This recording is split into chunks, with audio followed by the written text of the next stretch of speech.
1 kilo അരി വാങ്ങിയത് തീരാനായി. കാഭാഗേ ഉള്ളൂ. ചോറ് വെക്കാൻ നോക്കട്ടെ. ചോറിന് അരി ഇട്ടു. ഇതാ കുക്കറിൽ സാമ്പാർ, വെളിച്ചെണ്ണയും ഒരു തുള്ളി വെളിച്ചെണ്ണ ആക്കിയതല്ലേ ചീറ്റ്, മഞ്ഞളും മുളക് പൊടിയും കുറച്ച് സാമ്പാർ പൊടി ഇട്ടിട്ട് വെച്ചു. ഇതുകൂടെ നാവുന്നുണ്ട്. അപ്പോഴത്തേക്ക് നമുക്കിവിടെ പച്ചക്കറി അരിഞ്ഞ് വെക്കാം. ഈ പാൻ ഉള്ളത് കൊണ്ട് അതിന് വഴറ്റിയിട്ട് കറി ചേർക്കാമല്ലോ കുക്കറിലാക്കിയിട്ട്. അതാ പരിപാടി. പിന്നെ ഇതിൽ കുറച്ച് ദോശമാവുണ്ട്, അത് ലൂസാക്കി ഇത് കാലിയാകുമ്പോൾ ഇതിന് ചുട്ട് കഴിക്കാം. വറവിന് ക്യാരറ്റും ബീൻസും മുറിച്ചിട്ട് വെച്ചതുകൊണ്ട്. അങ്ങനെ ചോറ് വെന്ത് വരുന്നുണ്ട്. സാമ്പാറിൻ്റെ പരിപ്പ് വെന്ത് ഞാൻ ഓഫാക്കി. പച്ചക്കറി കുറച്ചിട്ട് വഴറ്റുന്നു. അപ്പം അതിൻ്റെ പ്രഷർ പോകുമ്പോഴത്തേക്ക് അതിലേക്ക് ചേർക്കാമല്ലോ.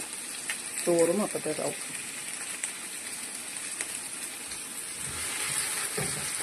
വെണ്ടക്ക, മുരിങ്ങക്കായ്, തക്കാളി, ഉള്ളി, പച്ചമുളക് 2 ഇട്ടു.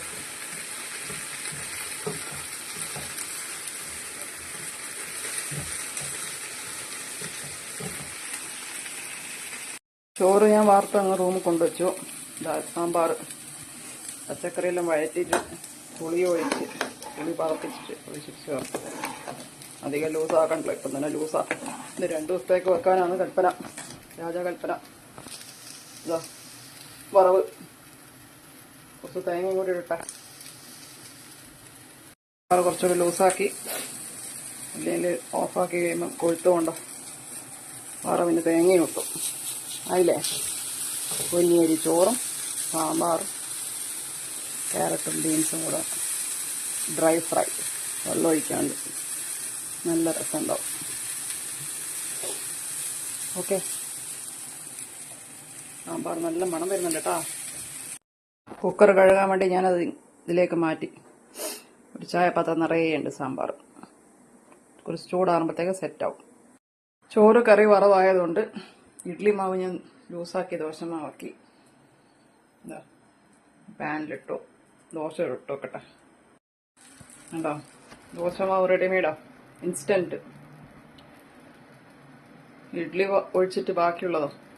അപ്പോൾ ദോശ സാമ്പാർ, ചോറ് സാമ്പാറും വറവും.